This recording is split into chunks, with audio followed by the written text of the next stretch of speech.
ஆண்கள் கருத்தடை நிறைய பேர் இதை கேட்டிருக்காங்க, அதனால தெளிவாக அதை போடணும்னு பார்த்துருக்கேன். ஆண்கள் கருத்தடை வந்து ரொம்ப ரொம்ப ஈஸியானது. ஆனால் ஏதோ ஒரு ஆண்கள் வந்து எடுத்துக்க மாட்டேறாங்க. பல காரணங்கள் இருக்கும். 12-13 வயசுல இருந்தே மாசம் ஏதாவது பீரியட் பெயின், குழந்தை பிறக்கும் போது லேபர் பெயின், ஆப்ரேஷன் பண்ணா சிசேரியன் பெயின், இந்த மாதிரி அடுத்தடுத்து வலி இருந்து பெண்களை மாதிரி பழகிடுறீங்க.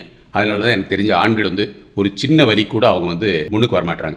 இதில் நிறைய மூட நம்பிக்கைகள் இருக்கு. அது அடுத்து என்னன்னு பார்ப்போம். பட் ஆனால் ரொம்ப ரொம்ப சேஃபஸ்ட் பெண்கள் கருத்தடையை விட இது மிக மிக எளிமையானது, மிக மிக சக்சஸ் ரேட்டும் கூட. இன்கேஸ் அவங்களுக்கு திருப்பி குழந்தை வேணாலும் இவங்களுக்கு டியூப் வந்து குட்டியாக தான் இருக்கும். இந்த பக்கம் ஒரு டியூப், இந்த பக்கம் ஒரு டியூப், மொத்தம் ஒரு 5-7 சென்டிமீட்டர் இருக்கும். இந்த பக்கமும் அதுவாக இருக்கும். ஸோ அதில் வந்து அவங்க முடிச்சு போடும்போது ஆல்மோஸ்ட் பாதி எடுத்துடுறாங்க. பட் ஆனால் ஆண்களுக்கு அந்த டியூபே பெருசாக இருக்கும். ஸோ எப்படி இருந்தாலும் அது நல்ல வளவாக பெருசாக இருக்கும். கொஞ்சம் அந்த அனாட்டமி பார்த்துக்கோங்க. இதான் வந்து ஆண்களோட விந்து ரெடியாகிற இடம். இந்த பக்கம் ஒன்று இருக்கும், அந்த பக்கம் ஒன்று இருக்கும். ஸோ எல்லா ஆண்களுக்கும் இருக்கும். சின்ன பிள்ளைங்க வைக்காது தொட்டு பார்த்துருப்பீங்க, அப்போ தெரியும். இதான் வந்து டெஸ்டஸ்ன்னு சொல்லுவோம். இதுல இருந்தால் வந்து ஸ்பெர்ம்ஸ் உண்டாகி இது வழியா போய் அப்புறம் அப்படியே வெளியில வரும். ஸோ இது வெளியில வர நேரத்துல தான் அது முழுமை அடைகிறது அந்த ஸ்பெர்ம். அப்ப இங்கேயே நம்ம பிளாக் பண்ணிட்டோம்னு வச்சுக்கோங்க, இங்க இருக்கிற ஸ்பெர்ம்ஸ் வந்து அப்படியே உடம்புலேயே சேர்ந்துரும். ஆனா இதுக்கு வெளியில இருக்கிறது பேர் வந்து செமன் சொல்லுவோம். அதாவது விந்தோட சேர்ந்து கொஞ்சம் கட்டி கட்டியா வரும் இல்லையா, அது வந்து இங்க வெளியில இருந்து உருவாகிறது. ஸோ ஃபர்ஸ்ட் இந்த ஆபரேஷன் பத்தி என்னன்னு சொல்றேன். அதுக்கப்புறம் என்னென்ன மூட நம்பிக்கைகள் இருக்கு, அந்த மூட நம்பிக்கைகளை எப்படி நம்ம வந்து அகற்றணும்னு பார்ப்போம். ஆபரேஷன் வந்து மயக்க மருந்தே கொடுக்க வேண்டாம். நீங்க ஒரு ஆஸ்பத்திரிக்கு போறீங்க, அவங்க ஒரு ஆபரேஷன் தியேட்டர்லயோ இல்லாட்டி ஒரு சைட்ல ஒரு டேபிள் கிளீன் பண்ணிட்டு இங்க ஒரு மரத்துப்போற ஊசி போடுவாங்க. நம்ம தடுப்பூசி எல்லாம் போடுவாங்களா அந்த அளவுக்கு, அதே அளவு சின்ன நீடில் வச்சு மரத்துப்போற ஊசி போடுவாங்க. அதை லைட்டா இந்த இதை மாத்திரம் எடுத்துட்டு இதுல உள்ள கட் பண்ணிட்டு இந்த பக்கம் ஒரு முடிச்சு, அந்த பக்கம் ஒரு முடிச்சு. இதுதான் வெசெக்டமி சைட். இது பேர் வாஸ் டெஃபரன்ஸ் சொல்லுவோம். அந்த டியூப் பேரு. பெண்களுக்கு ஃபெலோப்பியன் டியூப், ஆண்களுக்கு வாஸ் டெஃபரன்ஸ். அந்த டியூப் எடுத்து அதை கட் பண்ணிட்டு இது இந்த பக்கம் ஒரு முடிச்சு, அந்த பக்கம் ஒரு, அப்ப அந்த இடைவெளி வந்தது இல்லையா, சோ நல்ல கேப் வந்துடும். அந்த கேப் வந்துடும். அதனால இது வந்து கீழே அப்படி போயிடும், இது வந்து மேலே போயிடும். அப்ப விந்து வந்து வெளியில போகாது. அதான் இது. ஸோ ரொம்ப சிம்பிளான ஆப்ரேஷன். இதுல வந்து தையல் கூட இல்லாம போடுறது இப்போ நிறைய டாக்டர்ஸ் இருக்கிறாங்க. எளிமையான ஆப்ரேஷன்.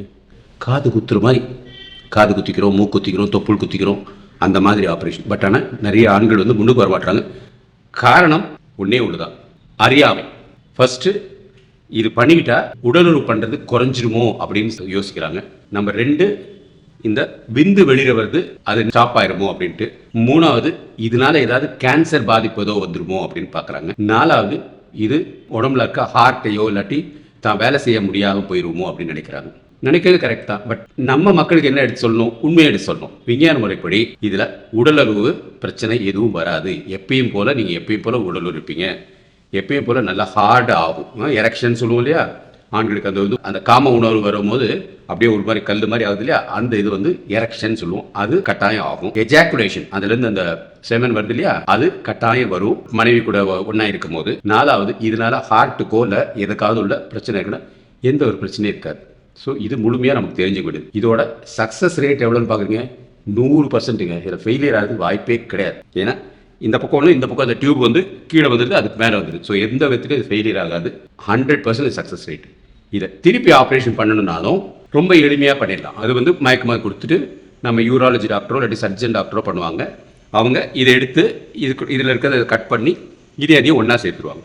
ஒரு தடவை பண்ணால் திருப்பி 10 வருஷம் கழிச்சு நம்ம ரிவர்சல் பண்ணும் போது இன்னும் விந்து வருமானா வந்துக்கிட்டே இருக்கும். ஏன்னா உங்கள் உடம்புல இருக்கிற டெஸ்டோஸ்டரான் ஹார்மோனால வந்துகிட்டே இருக்கும். ஆண்கள் ஹார்மோன் வந்து டெஸ்டோஸ்டரான், பெண்கள் ஹார்மோன் வந்து ஈஸ்ட்ரஜன், ப்ரொஜெஸ்டரான். ஸோ ஆண்கள் ஹார்மோன் இருக்க வரைக்கும் அது வந்துகிட்டே தான் இருக்கும். ஸோ பெண்களுக்கு அப்படிதான். அவங்களுக்கு இருக்க அந்த ஃபெலோப்பியன் டியூபை கட் பண்ணி விட்டுட்டா எப்படியும் மாசம் ஒரு கருமுட்டை உருவாகிட்டே தான் இருக்கும் 40-45 வயசு வரைக்கும். அது வெளியில வர்றதுக்கு வாய்ப்பு இருக்காது. அதே இது அந்த டியூபை திருப்பி ஆப்ரேஷன் பண்ணி சேர்த்து வச்சோம்னா கருமுட்டை வந்து இதுவாகி குழந்தை திருப்பி உண்டாரு வாய்ப்பு. இதை ஏன் மக்கள் பெருசா பண்ண மாட்டாங்கன்னா, இந்தியா ஃபுல்லாவே எமர்ஜென்சின்னு ஒன்று வந்துச்சு. அப்ப அமெரிக்காக்காரன் வந்து இந்திரா காந்தி அம்மையாட்டையோ சஞ்சய் காந்தின்னு சொல்லி எல்லா பெண்களுக்கும் கருத்தடை ஆப்ரேஷன் பண்ணுங்க, நாங்க வண்டியா கோதுமை தரோம் அப்படின்னு சொல்லி ஏமாத்தி அந்த பழக்கத்தை கொடுத்தாங்க. ஃபேமிலி பிளானிங் கொடுத்தாங்க.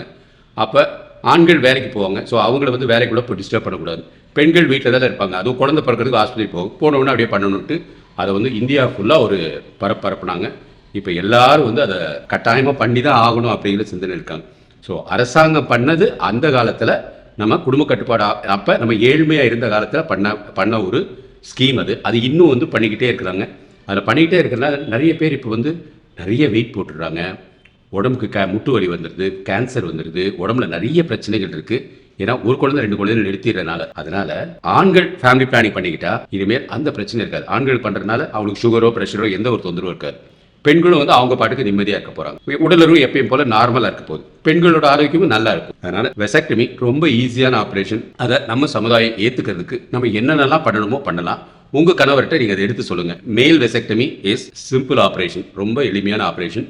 அது இந்த விந்து உற்பத்தியாரிலிருந்து வெளியில வரும்போது அந்த இடத்துல ஒரு டியூப்ல கட் பண்ணி முடிச்சு போட்டுருவாங்க. கட் பண்றது வரி தெரியாம இருக்கிறதுக்கு மரத்து போற ஊசி போடுவாங்க. எப்படி நம்ம வந்து பல்லு எல்லாம் எடுக்கும்போது இந்த இடத்துல ஒரு ஊசி போடுவாங்க இல்லையா, அது வந்து போட்டுட்டு ஒரு 5 நிமிஷத்துல மரத்து போயிடும்.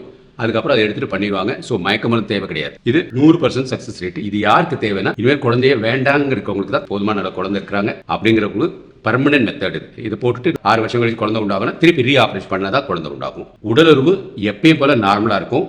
எரெக்ஷன் எப்பயும் போல நார்மலா இருக்கும். எஜாக்குலேஷன் எப்பயும் போல நார்மலா இருக்கும். உடம்புல இருக்கிற எந்த ஒரு நோயும் அதை அதிகப்படுத்தாது. எப்பயும் இருக்கிற மாதிரி ஆரோக்கியமா இருப்பீங்க. இன்னும் சொல்ல போனா இன்னும் சுதந்திரமா இருப்பீங்க. உடலுறவு தைரியமா பண்ண முடியும்.